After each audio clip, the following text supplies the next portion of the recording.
인원도 과거 대비 절반 이상은 지금 줄은 상태입니다.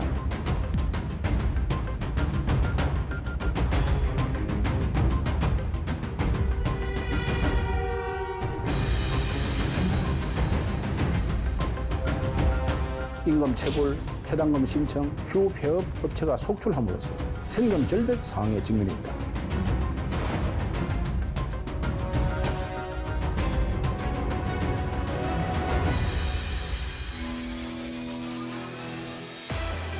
여러분 안녕하십니까. 탐사 엔터테인먼트 불독 시작하겠습니다. 윤동현입니다.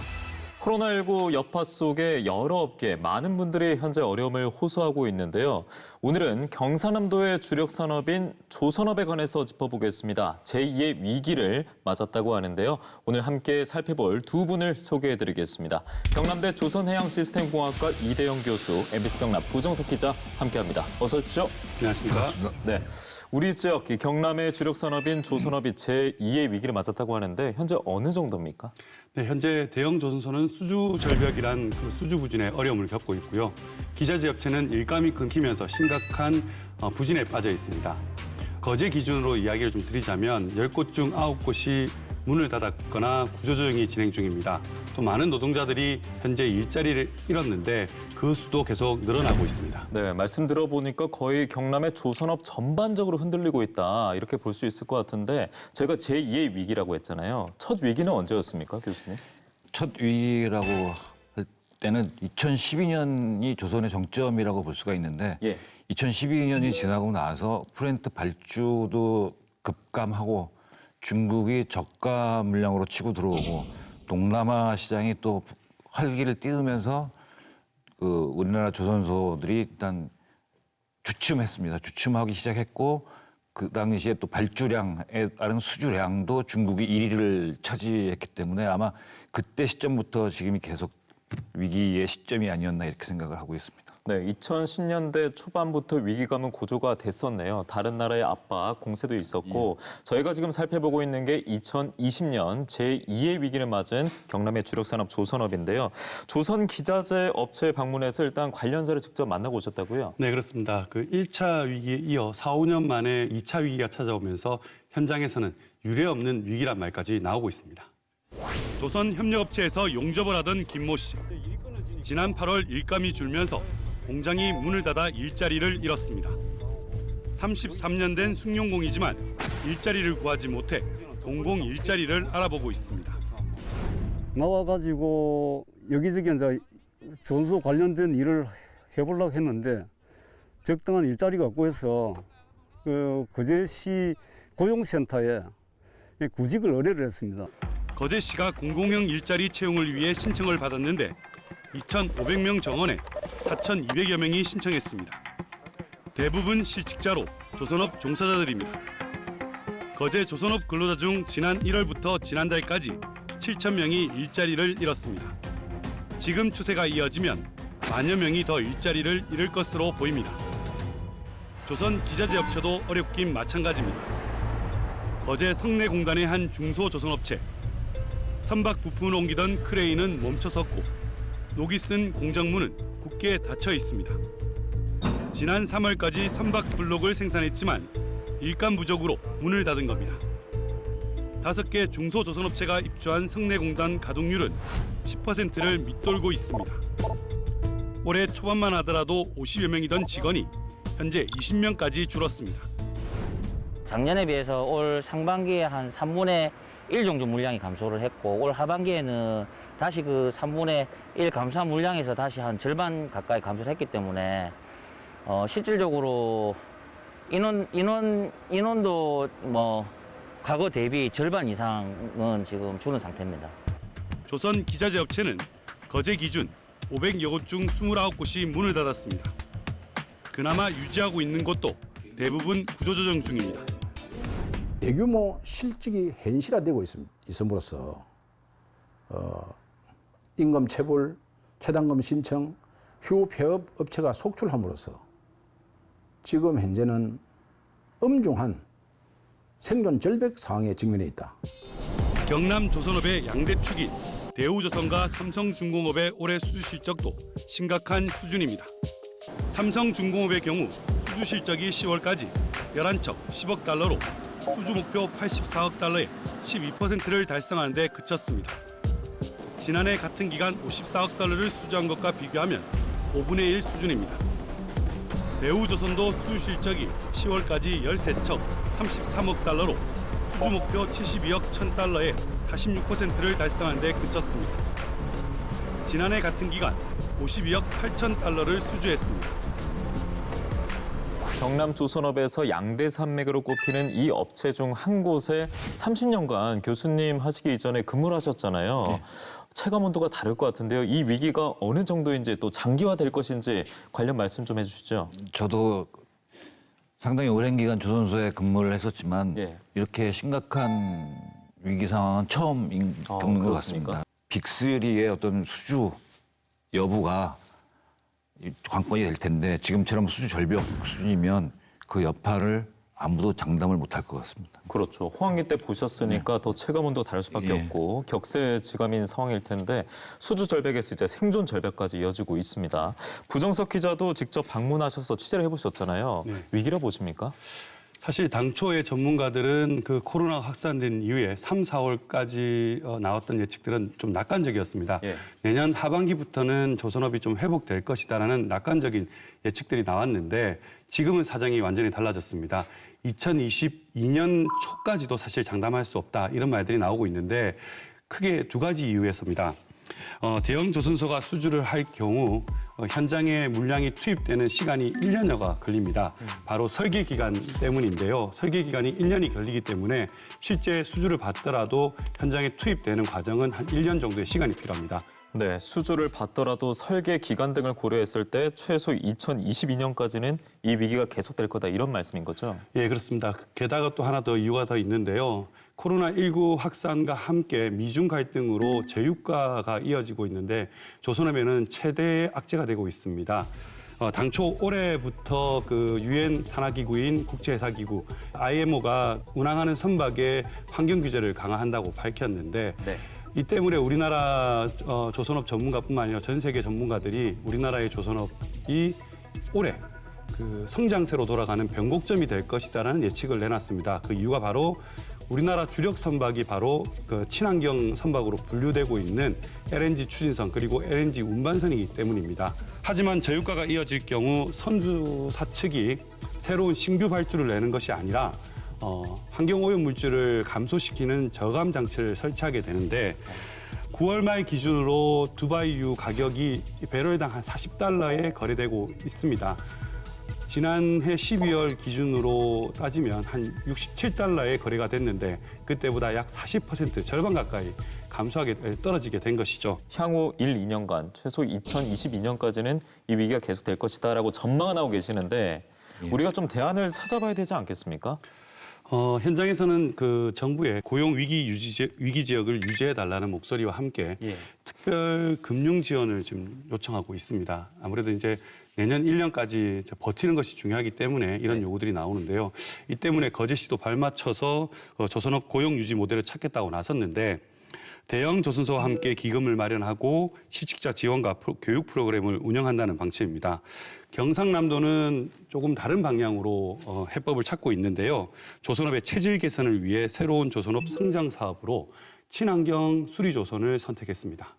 친환경과 수리조선이 같이 놓이니까 느낌이 좀 이상한 것 같거든요. 어떤 겁니까, 교수님? 친환경 선박이 이제 조선소에서 건조되고 진수를 해서 선주한테 인도돼서 운항을 시작하면 정기 검사를 받아야 되고 또 예기치 않은 사고가 날 수도 있고 이런 걸 전문적으로 수리를 해주는 곳이 이제 수리 개조 전용 조선소인데 거기에 이제 앞으로 우리가 조금 전에 말씀하셨듯이 이제 환경 규제라는 게 심해지고 지금 역시 뭐 몇 년 전부터 친환경이라는 이런 장비들이 많이 개발이 되고 부착이 되고 있기 때문에 환경 규제에 대한 이제 그런 선박들을 더 전문적으로 수리 개조를 하려면 그쪽에 이제 탁월한 기능들을 가진 인력들 이런 사람들이 모여서 이제 수리 개조선을 만드는데 이제 그쪽에 경남도에서 이제 특화해서 이제 친환경 더 붙이면 스마트 수리개조 이렇게 되는 거죠. 예. 그러니까 친환경 선박을 수리하는 조선소다. 예, 예, 시대의 흐름에 맞게 그렇죠. 거론되고 있는 개념이다라고 살펴주셨는데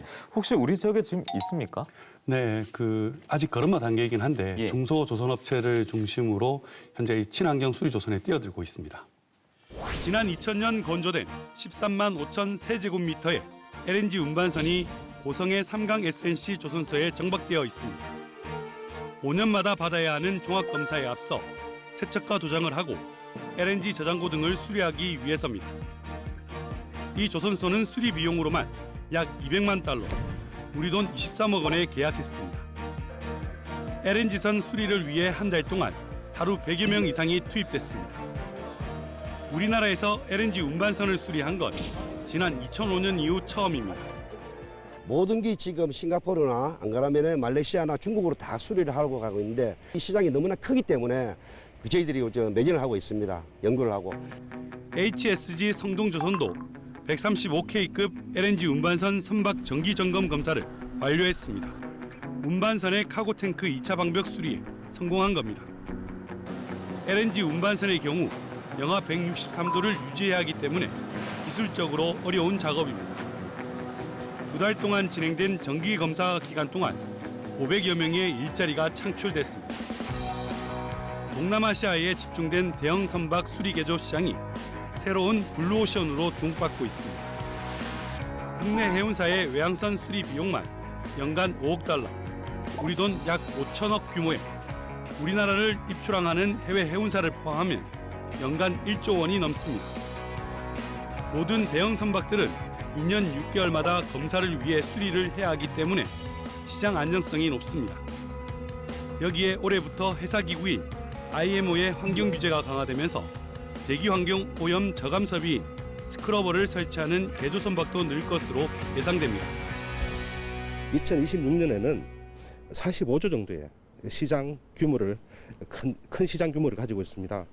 그러나 이러한 선박 수리 개조 시장은 그동안에 중국이나 싱가포르 그리고 유럽 등이 전체 80% 이상을 차지하고 있고 우리나라에서는 3% 미만의 아주 적은 비율을 차지하고 있습니다.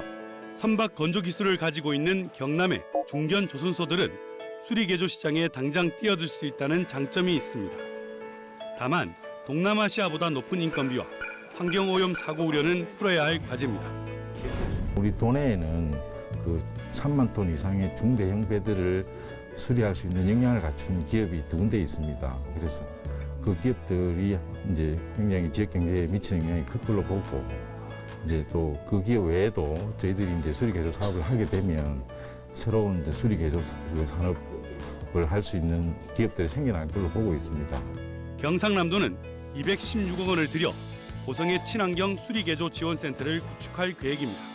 네, 마지막 부정석 기자의 말을 들어보니까 수리 개조 시장에 뛰어들기 위해서 생명력을 불어넣기 위해서 고성군에 센터를 설치하는 것 같은데 설명 좀 부탁드릴까요? 일단 고성군 동해면 이론에 216억 원을 들여서 이제 친환경 수리개조 지원센터 단지를 이제 조성할 예정입니다. 네.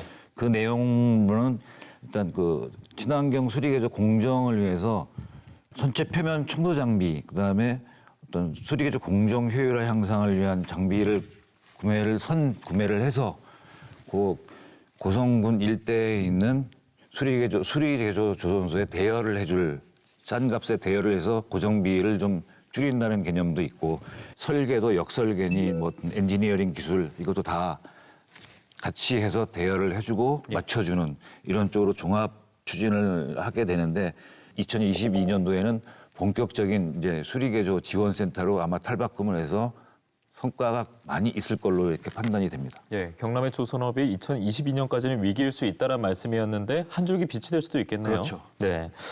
그리고 앞서 싱가포르나 말레이시아, 중국 등지로 수리 조선 위해서 선박 수리를 위해서 많이 간다는 내용도 있었는데 동남아시아 국가들이 대표적인 수리 조선 국가인 듯합니다. 우리나라와 그리고 이 해외의 사례 비교해서 설명해 주시면 좋을 것 같은데요. 일단 동남아시아, 중국, 일본 이렇게 수리개조를 보면 제일 앞선 데가 이제 싱가포르라고 볼 수가 있습니다. 대표적인 예를 들자면 싱가포르의 케페라고 생코프 마린이라는 회사는 거의 7.7% 이상씩 향상률을 가져왔고 연간 40억 달러 정도니까 우리가 생각을 추월할 정도죠.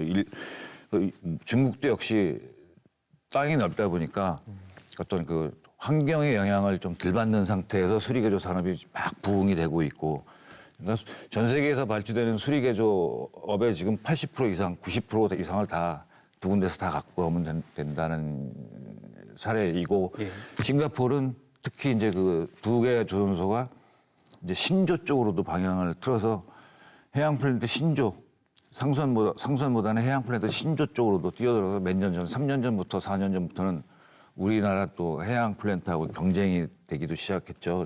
앞서 두 국가와 우리나라를 살펴보면 물론 지리적인 이점이 두 국가가 가지고 있는 것 같고요. 하지만 기술력에 있어서는 또 대한민국이 압도하고 있지 않습니까?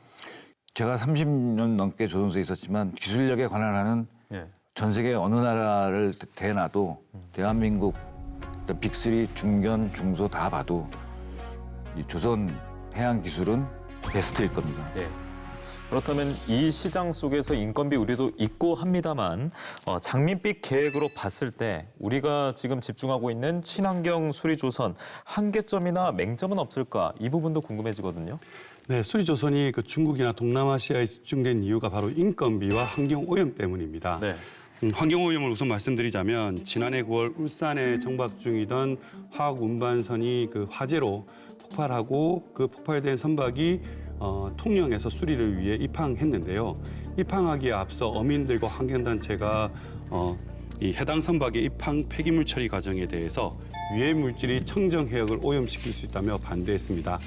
이 때문에 해양수산청이 11가지 조건을 달고 입항을 허가했는데 환경오염이 그만큼 우려된다는 것을 반증하고 있습니다. 네, 그런데 우리는 앞으로 이제 수리조선에 집중을 해야 하는데 선박을 수리하면서 친환경 선박만 수리하기는 또 어려움이 뒤따를 수 있잖아요. 네, 그렇습니다. 그래서 경상남도도 수리조선의 앞에 친환경을 붙였습니다. 이런 환경오염을 이미 인식하고 있다는 건데요. 두 번째로 인건비 얘기를 잠깐 드리자면 우리나라 그 수리조선의 인건비는 중국이나 동남아시아에 비해서 싱가포르에 비해서 한 2배 정도 비싸다고 보시면 됩니다. 대신에 아까 교수님 말씀하신 것처럼 탑 클래스의 기술력을 갖고 있고 그리고 10년 이상 된 숙련공들이 있다 보니까 점검 기간이나 수리 기간을 단축하는 것으로 경쟁력을 어느 정도 상쇄하거나 높일 수 있다라는 입장입니다. 그래서 분명히 이 친환경 수리 개조 사업이 신규 수주에 비해서 안정적이고 지속적이지만 이 환경오염 문제는 경남도와 해당 업체들이 앞으로 풀어야 될 과제가 될 것 같습니다. 앞으로 경남이 가지고 있는 과제입니다. 조선업이 가지고 있는 과제, 기술력을 또 앞세워서 잘 극복할 수 있는 배경이 마련됐으면 좋겠고요. 여기까지 제2의 위기를 맞은 경남의 조선업에 관해서 정리를 해봤고요. 이것 말고도 우리가 다뤄봐야 할 주제가 또 있습니다. 최근 뉴스 보시면 자주 접하셨을 텐데요. 바로 한국형 차기 구축함 기밀 유출 건입니다. 관련해서 간략하게 일단 말씀 좀 전해주시죠. 네, 해군이 그 차세대 구축함 사업을 지금 추진하고 있는데 그 규모가 약 7조 원 정도가 됩니다. 구축함을 건조할 수 있는 국내 조선소는 대우 조선해양과 현대중공업뿐인데 지난 8월쯤 그 현대중공업이 우선 협상 대상자로 선정됐습니다. 그런데 문제는 이제 여기서 시작됐는데요. 당시 현대중공업이 대우 조선의 그 차기 구축함 그 개념 설계도를 훔친, 그러니까 도둑 촬영한 혐의로 검찰의 수사를 받고 있었습니다. 기무사령부가 현대중공업에 대한 불시 보안 검사를 실시한 것은 지난 2018년 대우조선 구축함 개념 설계도가 나오면서 현대가 대우의 핵심 기술을 도둑 촬영해 훔친 정황이 드러났습니다. 비밀을 주고받은 혐의로 현대중공업 관계자와 전 해군 등 20여 명이 검찰 수사를 받고 있습니다. 현재까지 확인된 기술 유출만 모두 26건에 이릅니다. 문제는 수사가 진행되는 중에 현대중공업이 7조 원 규모의 해군 차기 구축함 사업의 우선 협상 대상자로 선정됐다는 것. 대우조선과는 0.056점 차, 0.1점 이하의 차이는 극히 드문 사례입니다. 대우조선은 즉각 가처분 신청을 냈습니다. 기술을 빼돌린 혐의로 수사 중일 뿐만 아니라 현대중공업이 차기 구축함에 대한 연구과제 실적이 전무하기 때문입니다. 국방위와 방위사업청에 대한 비판의 목소리도 커지고 있습니다. 대우조선 노조와 시민사회단체, 거제시에 이어 경남도 의회도 차기 구축함 수주 재평가와 국가기밀 유출 사건 일벌백계를 촉구하고 나섰습니다. 우선 협장의 문제가 아니고 당연히 이제 파기는 물론 현대중공업이 이 정도면은 좀 방산 사업을 아예 하지 못하도록 좀 조치를 취해야 되는 것이 아닌가. 기술 유출 수사가 진행되는 가운데 대우조선의 매각도 진행돼 특혜 매각이라는 주장에도 힘이 실리게 됐습니다. 허용된 기술을 기반으로 우선 협상 대상자로 선정되는 그 과정이 대우조선을 그동안에 현대중공업에 매각하려는 것이 특혜였던 것처럼 현대중공업에 특혜를 주려고 하는 의도가 분명하다. 기밀을 훔친 현대중공업이 한국형 차기 구축합 우선협상 대상자로 선정되면서 대우조선 매각에 대한 부당성을 주장하는 목소리에 힘이 실리고 있습니다. 현대중공업 측은 현재 어떤 입장을 밝혔습니까? 네, 현대중공업 측은 현재 수사가 진행 중이라고 말을 아끼고 있었는데 현대중공업 측의 의견을 좀 확인할 수 있는 게 바로 국회 국감 자료에서 입장을 밝힌 겁니다. 네. 현대중공업이 주장하는 획득 경위는 장보고 3 잠수함 개념 설계를 수행하는 과정에서 차기 구축함 설계 보고서의 형식, 구성, 체계 등을 참고하기 위해 해군으로부터 제공받은 자료를 편의상 촬영했지만 7년 전에 설계 도면이다 보니까 활용할 이유도 가치도 없다고 밝혔습니다. 결국 이 논리가 이제 확대가 되면서 국정감사에서도 다뤄졌습니다. 도마에 올랐잖아요. 네네. 네, 방위사업청 국정감사에서 차기 구축함 우선협상 대상자 선정 과정이 집중 추궁이 됐는데요. 우선 서른 의원은 대우조선의 차기 구축함 개념 설계도를 도둑 촬영한 현대중공업이 입찰에 참가한 것 자체가 문제다. 규정의 문제가 아니고 이 공정성을 훼손했기 때문에 참여해서는 안 된다는 입장이었습니다. 또 이 밖에도 홍영표 의원 등도 규정만큼이나 공정성이 훼손된 만큼 재평가가 반드시 이루어져야 한다고 질의했습니다. 네, 그러면 방위사업청에서는 뭔가 어처구니 있는 명확한 답변이 나왔습니까? 말씀하신 것처럼 다시 또 어처구니 없는 답변이 나왔는데요. 방사청장은 당시 기밀 유출이 구축함이 아닌 잠수함인 줄 알았다며 황당한 답변을 늘어놓았습니다. 그러면서 대우조선이 현재 가처분 신청을 했기 때문에 사법부의 판단에 따라 후속 대책을 마련하겠다고 밝혔습니다. 가처분 신청 결과는 이달 말이나 다음 달 초 나올 것으로 보입니다. 네, 이렇게 전 세계적으로 이미 코로나19 사태 속에 타격을 입고 있고 조선업 내부적으로도 현재 여러 가지 잡음이 일고 있는데 내외홍을 겪고 있는 경남의 주력 산업 조선업 앞으로 어떤 과제가 남아 있을까요, 교수님? 큰 관점에서 그런 전 세계 흐름, 언맨드, 무인화, 자동화 이런 쪽도 선박에 다 들어갈 거니까 떠다니는 컴퓨터라는 주제로 이제 저희들이 수리개조선, 그다음에 신조선도 마찬가지고 중소조선소 살리는 이 경남 지역에 있는 그런 관련 업계를 살릴 수 있는 탈출구가 되지 않을까 이렇게 생각을 합니다. 네, 부정석 기자도 마지막으로 한 말씀 부탁드리겠습니다. 어떻게 견디냐가 문제인데 조선업은 다른 사업과 좀 다른 점이 노동 집약형, 그러니까 기술 숙련공들 그리고 노동자들이 얼마만큼 기술을 가지고 있느냐에 따라서 조선업이 더 발전할 수 있느냐라는 기준이 되는데요. 지금 2016년도에 이미 한번 그 숙련공들이 유출되거나 빠져나갔기 때문에 지금 다시 이렇게 확충하는 과정에서도 위기가 온 점을 감안한다면 기술자, 숙련자들이 빠져나가지 않도록 정부와 지자체들이 힘을 모아서 지금 버텨내는 것이 중요하다고 봅니다. 네, 2010년대 첫 위기를 맞았던 경남의 주력 산업 조선업 그리고 2020년에 들어와서 제2의 위기, 그야말로 뜻밖의 암초를 만났습니다. 다시 한번 짚어주신 두 분의 이 과제를 잘 수행해 나가면서 앞으로 닻을 올리고 순항할 수 있는 조선업의 소식 하루빨리 전해드렸으면 좋겠습니다. 오늘은 여기서 정리하도록 하겠습니다. 함께해 주신 두 분 고맙습니다. 네. 고맙습니다. 네.